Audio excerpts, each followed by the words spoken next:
At a crowded steakhouse on Friday night, my daughter-in-law leaned across the table and hissed, "You can't even afford dinner." The server froze mid-pour. My son stared at his napkin as if it might save him. I folded my hands, breathed once, and let the insult settle like dust on the tablecloth. People think insults burn hottest when shouted. They don't. They burn when spoken softly enough to sound true. She wanted me to shrink, to reach for my purse and come up empty, to confirm the story she tells about me. Helpless, broke, a burden.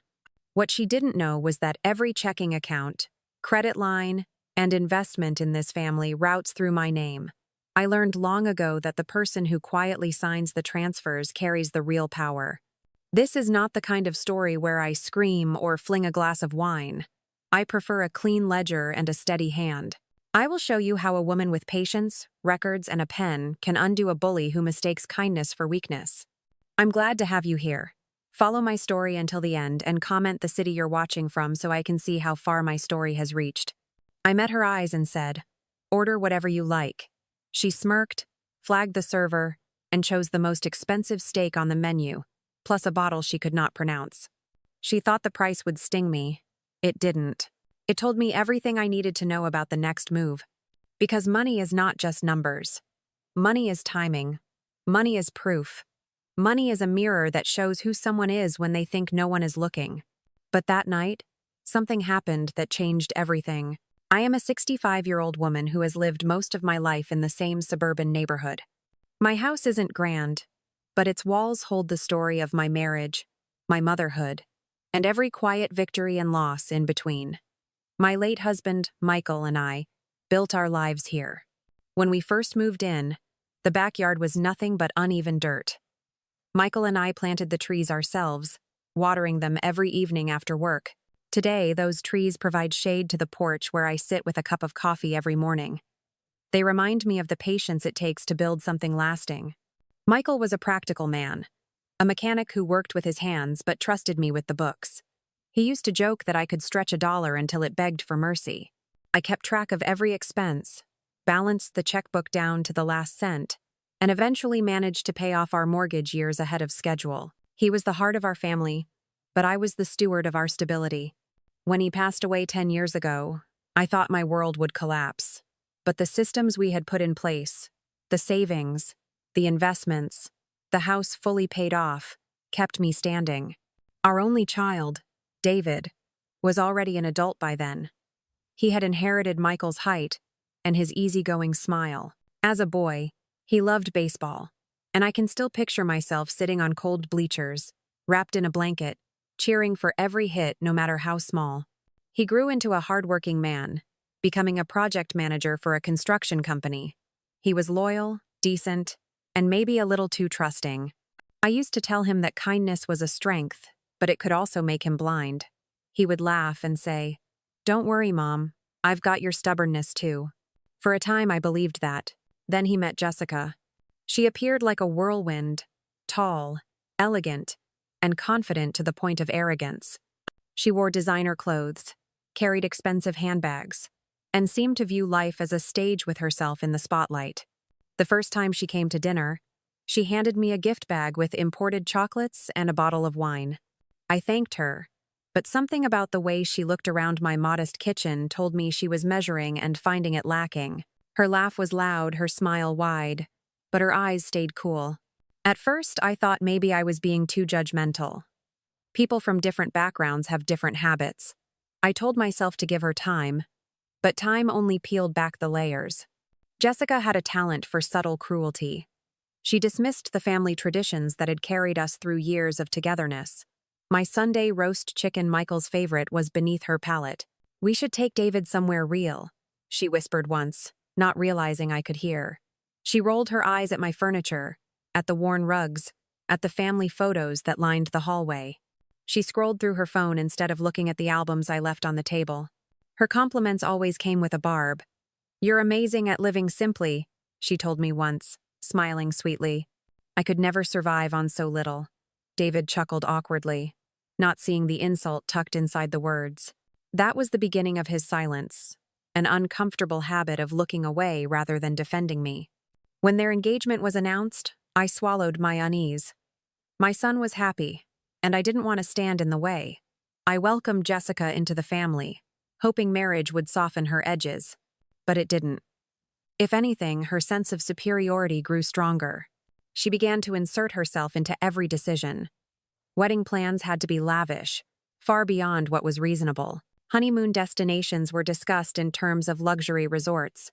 She scoffed when I suggested something modest. "That's not what people do anymore," she said, laughing as though I had told a joke. The shift became more painful after Ethan, my grandson, was born. He was the light of my life, a small miracle with big brown eyes and a laugh that filled the house with joy. All I wanted was to be present in his world, read him stories, rock him to sleep, take him to the park. But Jessica closed the door at every turn. "We don't want him spoiled," she insisted when I offered to buy him toys. "He needs structure," she explained when I asked to babysit. It was clear to me that she didn't want my influence in his life. She smiled when David was in the room, but when it was just the two of us, her mask slipped. "You've already raised a child," she told me coldly.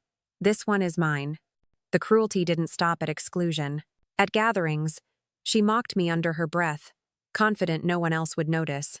Once, as I suggested a recipe for a side dish, she leaned toward her cousin and muttered, "She doesn't even know what real food is." They laughed quietly, but I heard.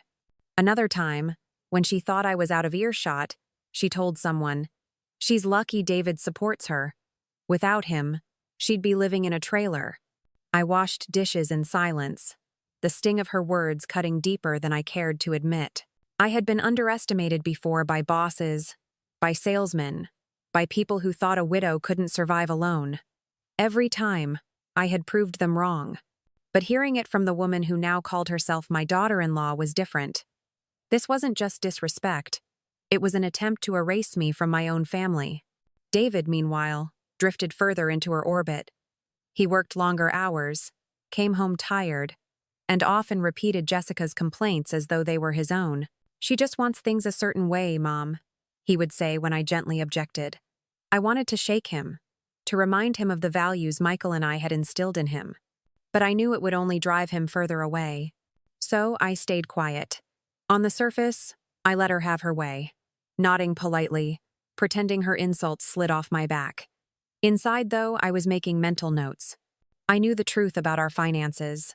I knew every account number, every line of credit, every investment. While she paraded around as though she held all the power, I was the one quietly steering the ship. But silence has its breaking point. Each comment, each smirk, each moment of calculated humiliation stacked higher, pressing down on me until I could hardly breathe. One day, she would push too far. And that was only the beginning of her cruelty. The weeks that followed that dinner at the steakhouse only deepened the rift Jessica worked so hard to create. Her insults grew sharper, her tone bolder, and her need to humiliate me more frequent. What once were quiet jabs whispered at gatherings became blatant remarks tossed into the air, designed to sting and to remind me of my supposed place at the bottom of the family ladder. It began with little things.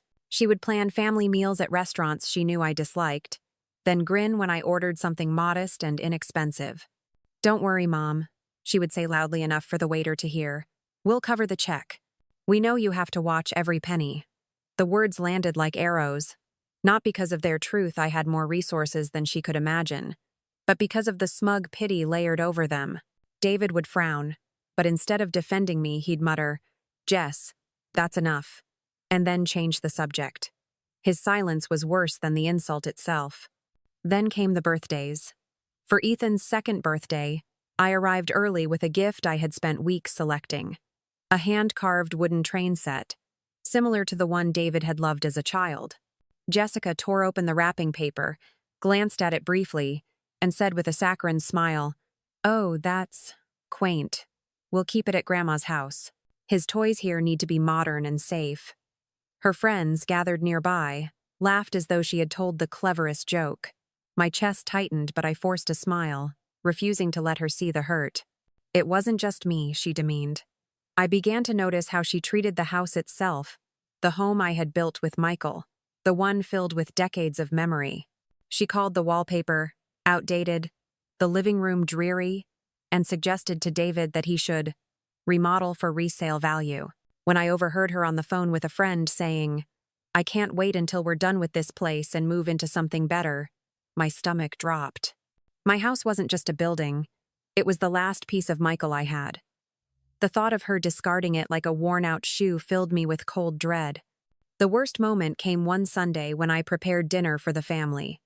I had worked all afternoon on Michael's favorite pot roast, hoping to create some semblance of togetherness. Jessica arrived, looked at the spread, and wrinkled her nose. "Oh, we don't eat heavy food like this anymore. It's not healthy." She pushed her plate away without touching it.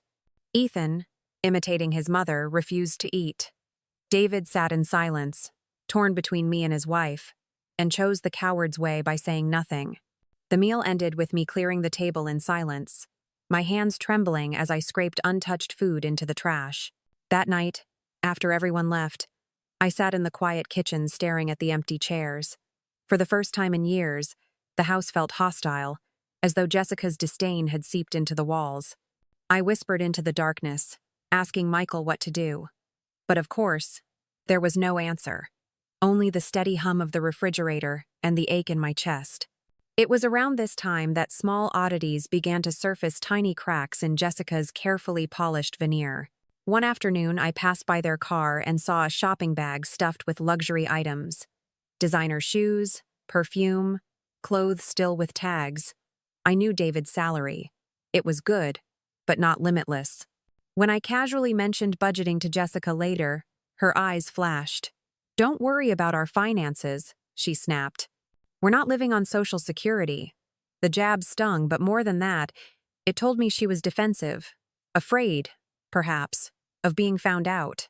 Another time, I walked into the living room unexpectedly and caught her rifling through a drawer where I kept old files. She slammed it shut quickly and plastered on a smile. "Just looking for a pen," she said, her voice too bright, too quick. My instincts told me she hadn't been searching for stationery. Each incident gnawed at me. Something was off, something bigger than her casual cruelty. But David seemed blind to it all, wrapped up in his love and loyalty. I felt trapped between protecting him and preserving my own dignity. The loneliness of those weeks weighed heavily. Friends called, inviting me to outings, but I declined, embarrassed to share the truth of what was happening inside my family. At church, people asked after David and Jessica, and I forced a smile, lying that everything was fine.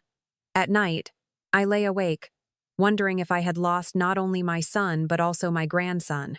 The lowest point came one evening when Jessica decided to host a dinner party in my own home. She invited her friends, used my dishes, and treated me like a servant. "Could you clear these plates?" she asked sweetly, handing me a stack while her guests laughed at some story. I stood in the kitchen, hands shaking, as humiliation burned through me. For the first time, I truly felt invisible in my own house. When the guests left, I confronted David. "She humiliated me tonight," I said quietly. He rubbed his temples and sighed. "Mom, please. She just has a different way of doing things. Don't take it so personally." That was the knife twist, not just Jessica's cruelty, but David's unwillingness to see it. I went to bed that night feeling abandoned, a stranger in the family I had sacrificed everything to protect. I thought I had hit the bottom. I thought I had endured the worst of her cruelty, but I was wrong, because just when I believed I had nothing left to lose, the truth began to surface in ways I could not ignore. In the days that followed that humiliating dinner party, I began to notice more cracks in the carefully woven image Jessica presented to the world. Her arrogance had once seemed unshakable, but now it slipped in small moments, and those slips told me something important. Her cruelty wasn't just about me. It was about hiding something bigger. One afternoon, I stopped by their house unannounced with a basket of muffins for Ethan. Jessica opened the door, visibly startled. She blocked the entrance for a moment before forcing a smile. "Oh, you should have called first," she said, her voice higher than usual. As I stepped inside, I noticed unopened bills scattered across the counter, credit card statements, loan reminders, all with bold red print. She swept them into a drawer quickly, but not before I caught the word delinquent, stamped across one envelope. That evening, when I asked David if everything was all right financially, he brushed me off. "We're fine, Mom," he said, his tone defensive. But his eyes shifted, and I knew he was lying. It broke my heart to see him trapped between loyalty to his wife and the truth he didn't dare face. Jessica's need for control became more aggressive. She began insisting that family gatherings happen on her terms, her schedule, her menu, her guest list. If I suggested otherwise, she would snap. "This is our family now. We make the rules." The implication was clear.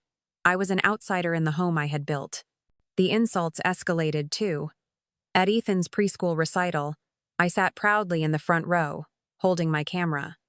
When Ethan waved at me, my chest swelled with love. Jessica leaned over to a parent beside her and whispered, "She acts like she's his real mom." The words carried just far enough for me to hear. My throat tightened, but I refused to let her see me cry in public. Still, others began to notice. A neighbor, Mrs. Peterson, pulled me aside one morning. "I don't know if I should say this," she hesitated, "but I overheard Jessica at the grocery store. She was telling someone she can't wait until you're out of the picture. She laughed about how she'll finally get her hands on everything once you're gone." My heart stopped. I thanked her, my hands trembling, my worst fears confirmed. It was not just cruelty anymore. It was ambition. Another piece fell into place when I checked the mail one afternoon. Mixed in with my letters was an envelope mistakenly delivered from their bank. Curiosity got the better of me, and when I opened it, I froze. It was a notice about an overdraft protection plan linked to my name. My name. Jessica had tried to attach her spending habits to my accounts. Rage surged through me, but also fear for David, for Ethan, for the legacy Michael and I had built. That night, I confronted Jessica casually, masking my knowledge. "It must be hard keeping track of so many expenses," I said. Her eyes flickered, her smile too wide. "Don't worry," she replied smoothly. "I manage just fine." But the tremor in her hand as she lifted her wine glass told me otherwise. I began paying closer attention. When she wasn't looking, I noticed her scrolling through online shopping sites late at night. Boxes arrived at their house. Weekly shoes, handbags, jewelry. Yet David never mentioned buying them. I saw her stashing receipts in her purse as though she feared someone would discover them. The tension reached a boiling point one Saturday evening.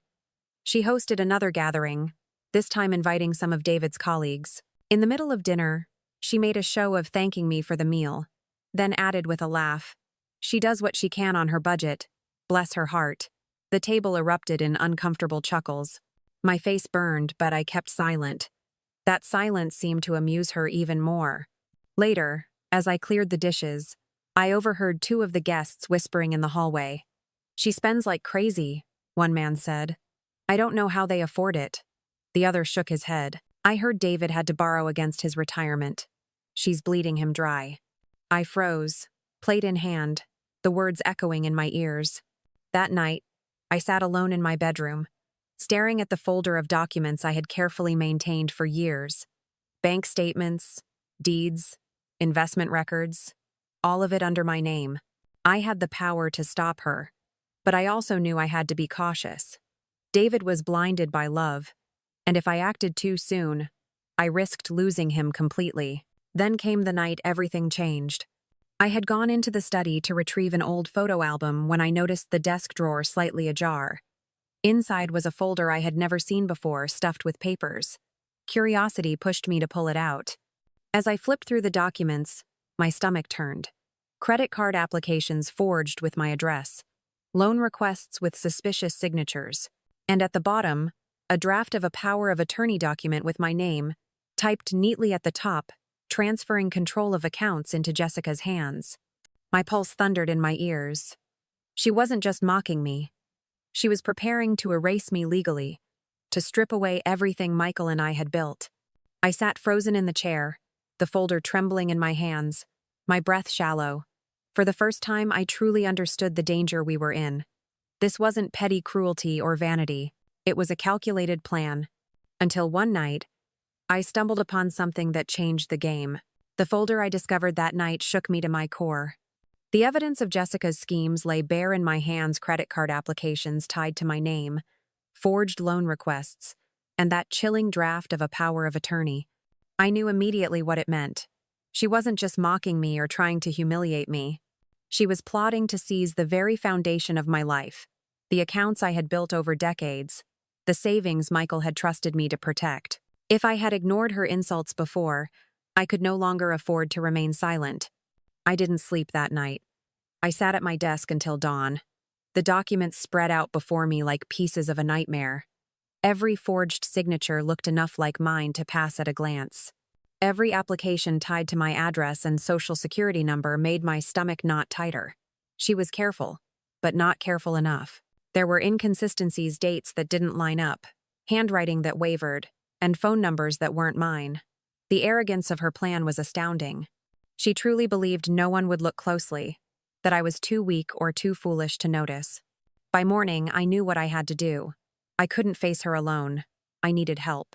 The first person I called was Mr. Langley, the attorney who had helped Michael and me draft our will years ago. He was older now, his voice raspier, but his mind was sharp as ever. When I explained what I had found, there was a pause on the line. Then he said firmly, "Bring everything to me. Immediately." I arrived at his office that afternoon, the folder clutched in my hands. He spread the papers across his desk, adjusting his glasses, his frown deepening with every page. "She's reckless," he muttered.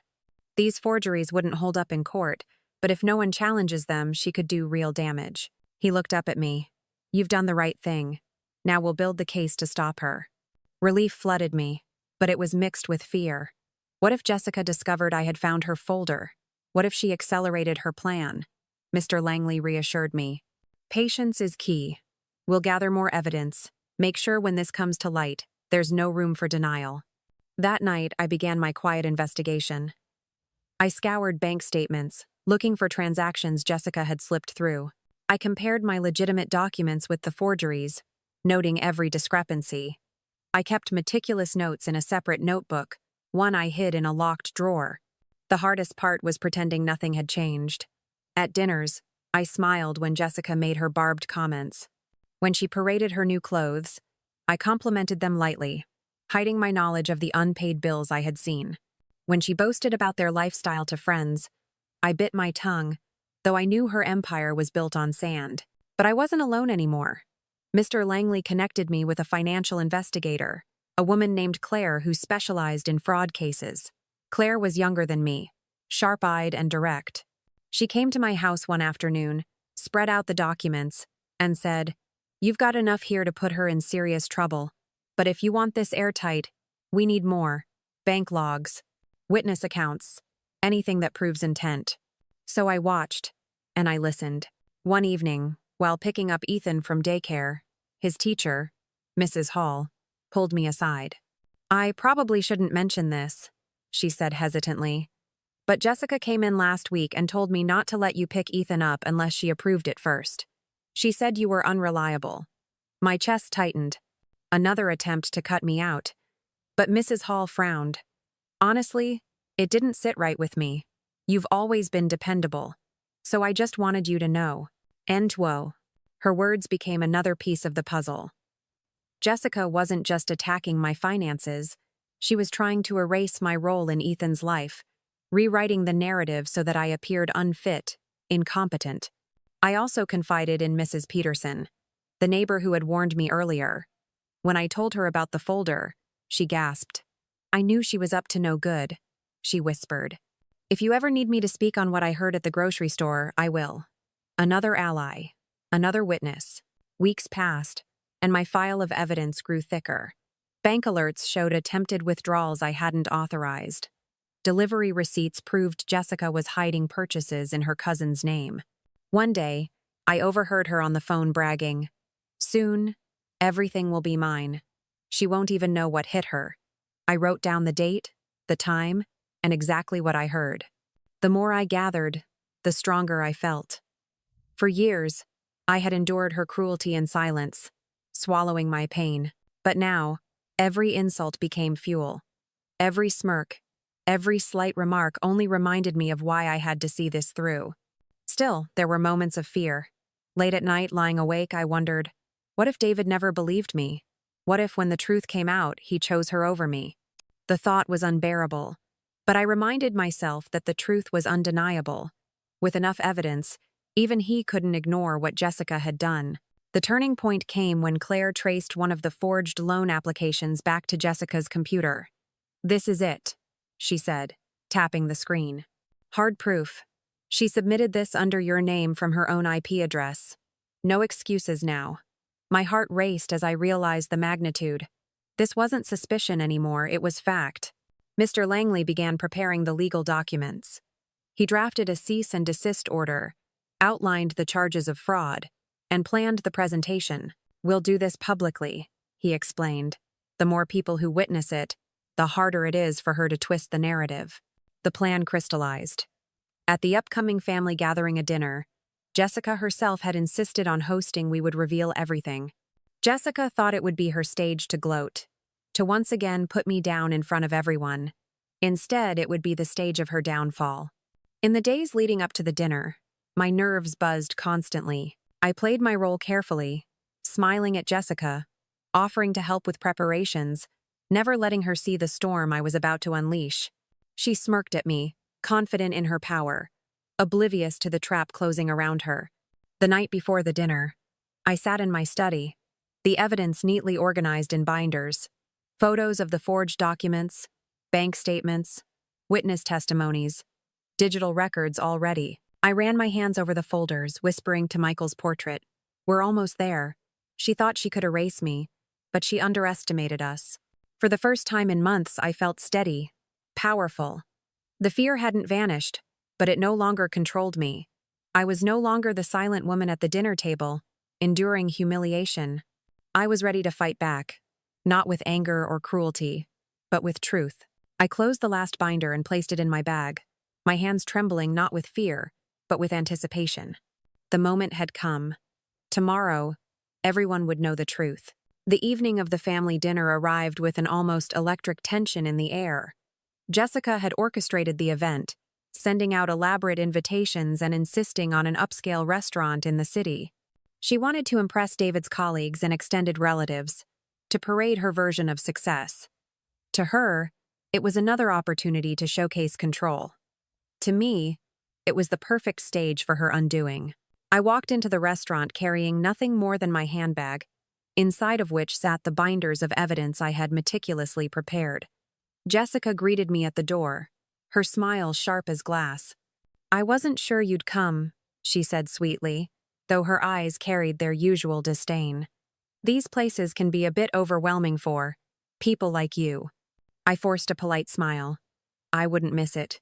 The dining room was filled with laughter and clinking glasses. David looked relieved to see me, hugging me quickly before moving back to Jessica's side. Ethan sat at the end of the table, restless but excited. Around us, the family gathered relatives, friends, neighbors, exactly the audience Jessica wanted, exactly the audience I needed. Dinner began with Jessica raising her glass. "To family," she declared, "and to building a future worth celebrating." Her words dripped with irony, though no one else seemed to notice. Plates of food arrived, waiters hovered, and conversation flowed. I stayed quiet, waiting for the right moment. It came when Jessica leaned across the table, her voice carrying, "Mom, do you want me to cover your portion tonight? I know these meals can be a stretch." A few people chuckled politely. My face flushed, but not with shame. This time, it was anticipation. I set down my fork, straightened my back, and spoke clearly. "Actually, Jessica, I'd like to discuss something important with everyone here tonight." The table went silent. Jessica blinked, caught off guard, but quickly recovered with a laugh. "Oh? This isn't really the place for—" "It is exactly the place," I interrupted. My voice was calm, steady. I reached into my bag and pulled out the first binder, sliding it onto the table. "For months, I've been gathering information about unusual financial activity linked to my name. Tonight, I want to share the truth." Gasps rippled around the table. David frowned, confused. Jessica's smile faltered. I opened the binder to the first page, a copy of the forged credit card application with my name attached. "This," I explained, "is an application submitted without my knowledge." The handwriting is sloppy but close enough to pass. The address is mine. The social security number is mine. But I didn't file this. Jessica did. All eyes turned to her. She laughed nervously. That's ridiculous. Why would I? I flipped to the next page. Here's another. And another. Multiple attempts to link my accounts to new lines of credit. All traced back to Jessica's computer, thanks to a forensic investigator. Jessica's face drained of color. That's not true, she snapped, her voice rising. Claire, the investigator, had anticipated this moment and had provided a signed statement. I held it up. This is the professional report confirming the origin of these applications. If you'd like, I can have her explain it directly. The room buzzed with whispers. David looked stunned, his mouth opening and closing as though he couldn't find words. Jessica, is this? She shook her head frantically. No, he's mistaken. She's twisting things. She's always jealous of me, always trying to make me look bad. I didn't let her finish. I turned to the next binder, revealing bank statements highlighting attempted withdrawals I hadn't authorized. Here are charges that appeared in my accounts. Luxury purchases. Deliveries to addresses linked to Jessica's cousin. I never approved these. The relatives leaned in, studying the papers. Mrs. Peterson, my neighbor, cleared her throat from across the table. I overheard her bragging about this at the grocery store, she said firmly. She thought you'd never figure it out. Jessica's eyes widened. You're lying. But the damage was already spreading. Murmurs of disapproval circled the table. Some guests looked at her with suspicion, others with open disgust. David's hands trembled as he reached for the documents, scanning them quickly, his face pale. I sat back, calm, letting the evidence speak louder than my anger ever could. For the first time, Jessica wasn't in control of the narrative. She couldn't drown me out with insults or laughter. The truth was too stark, too undeniable. Still, I knew this was only the beginning. I had much more to reveal, pieces that would shatter any defense she tried to muster. Tonight wasn't just about clearing my name. It was about showing everyone exactly who she was. And this was only the first wave. The silence that followed my words was heavy, broken only by the clinking of a glass as someone set it down too quickly. Jessica's face was a mask of fury and panic, her smile stretched tight and brittle. She reached for David's arm, her voice sharp. You're not going to believe this, are you? She's twisting everything, trying to turn you against me.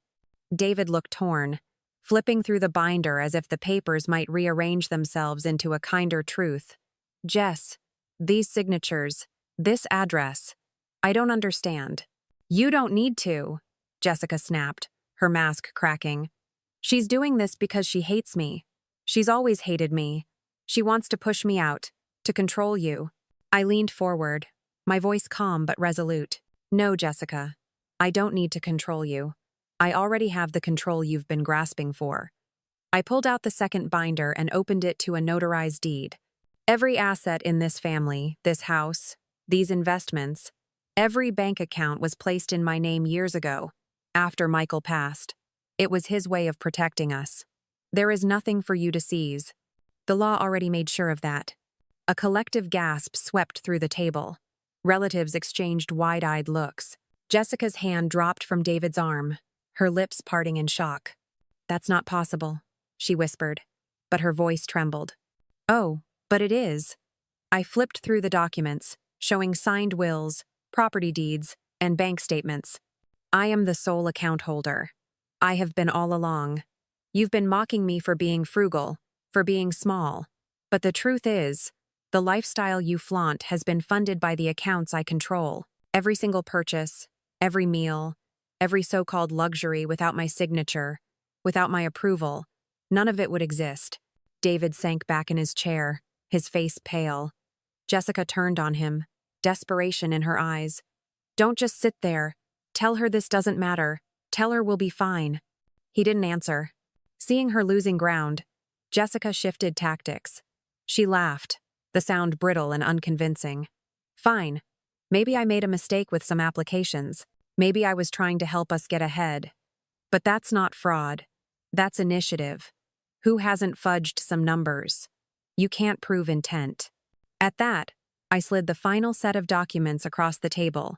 Claire's forensic report, showing the digital trail from Jessica's computer, the timestamps, the IP addresses. This is proof of intent, I said. This shows it was deliberate. And if this isn't enough, I have witnesses. Mrs. Peterson has already offered her testimony. And Ethan's teacher, Mrs. Hall, can confirm your attempt to bar me from his life. The story is bigger than money. It's about power, manipulation, and cruelty. Jessica's composure shattered. She slammed her hand on the table, startling Ethan into tears. You're lying.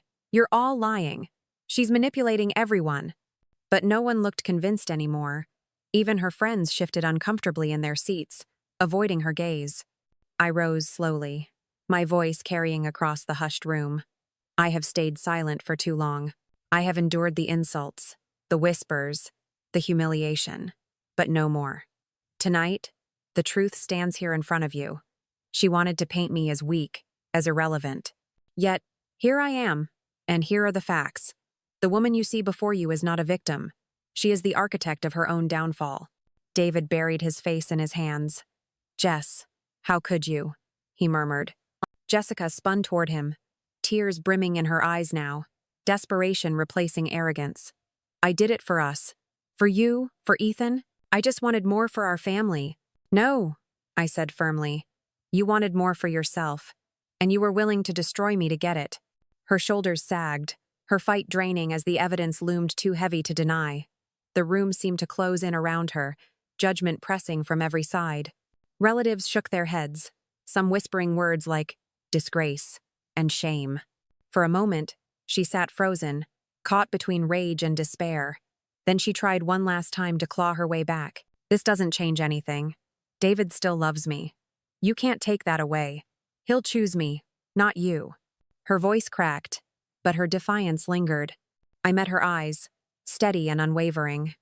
And when she thought it couldn't get worse, I said, sliding one last document onto the table. I revealed the final truth. The silence after my last words seemed to stretch forever. Jessica stared at the document in front of her, her knuckles white against the table, her chest rising and falling in ragged breaths. The final truth left her nowhere to hide. It was over. When the dinner ended, people left in uneasy clusters, whispering to one another. Some shook my hand, murmuring support. Others simply avoided Jessica's eyes as they passed, unwilling to be caught in her downfall. She stayed seated, stunned and humiliated, while David gathered Ethan and tried to coax him into his coat. His face was gray with shock, his voice low and heavy with disappointment. The following days unraveled quickly for her.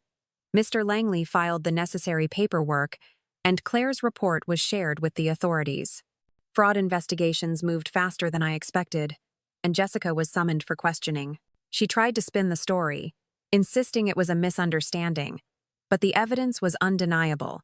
The forged signatures, the digital trail, the witnesses, everything pointed directly to her. Word spread among family and friends. Relatives who had once admired her sophistication now whispered about her arrogance and deceit. Invitations dried up. Neighbors who used to greet her with admiration now crossed the street to avoid her. The glamorous image she had worked so hard to build crumbled into dust. David was left to face the wreckage. He came to me one evening, his eyes red-rimmed and weary. I don't know how I didn't see it, he said, his voice breaking. I thought she was ambitious, strong. I didn't see the cruelty, the lies. He buried his face in his hands. I'm so sorry, Mom. I reached across the table and placed my hand over his. You wanted to believe the best in her. That's not weakness, David. That's love. But love doesn't excuse betrayal. In the weeks that followed, David filed for separation. Jessica fought, of course she cried, she begged.